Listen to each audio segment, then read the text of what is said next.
Pēteris Augustovs, kurš pat laban ir pensijā, ir ieguldījis naudu akciju tirgu kopš privatizācijas certifikātu laikiem.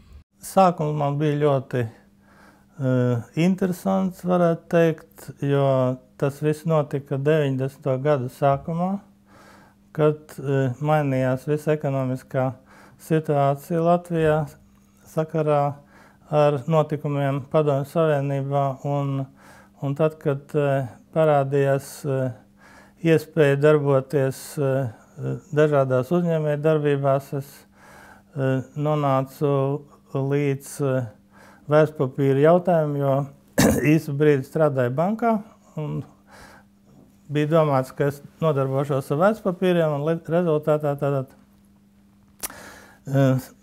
tā kā es biju fiziķis, tad man vajadzēja apgūt jaunu nozari. Līdz ar to gāju uz kursiem. Tajā laikā bija iespējams beigt vērtspapīra speciālistu kursus, un ar šo te iegūto izglītību un licenci varēja nodarboties ar certifikātu tirdzniecību. Tajā laikā tas bija aktuāli, un ar to es arī nodarbojos. Un tālāk, darbojoties ar certifikātiem, parādījās dažādas biržas, arī certifikātu birža. Un, protams, ja reiz es šajā te jautājumā biju ieinteresējies, tad es mēģināju visu arī izmēģināt. Bija 98. 97. gada krīze. Tajā krīzē vēl man tā pieredze bija pirmā saskaršanās ar krīzi, un tur, protams, es šo to nozaudēju, jo visi jau zaudēja tajā laikā. Tagad bija šī 2008. gada krīze.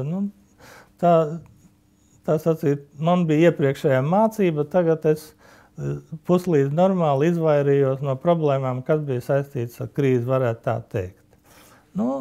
Līdz ar to ar tām obligācijām arī principā var spēlēt tā kā ar akcijām, un drusku sarežģītāk tur rēķināt, cik tad īstenībā es tur nopelnu uz viņām, jo jāņem vērā gan kuponi, gan arī pirkšanas cena. Darbība biržā ir ļoti saistīta ar cilvēka raksturu. Un līdz ar to tā viennozīmīgi ieteikt kaut ko man ir grūti, jo citam patīk riskēt, citam liekas, ka ja es kaut kur ieguldīšu un kaut ko zaudēšu, tad tas ir jau tā ir traģēdija, un tā es nevaru darīt. Līdz ar to jāizvēlās atkarībā no sava rakstura. Pirmkārt, tad jāiepazīstās konkrēti, kā birža darbojas, un otrkārt, ļoti uzmanīgi jāseko līdzi informācijai par uzņēmumu, kur akcijas jūs pērkat, par, kā jau es teicu, politisko, ekonomisko situāciju visā pasaulē. Tas nav viegli. Tas nozīmē, ka vajadzīgs ir laiks.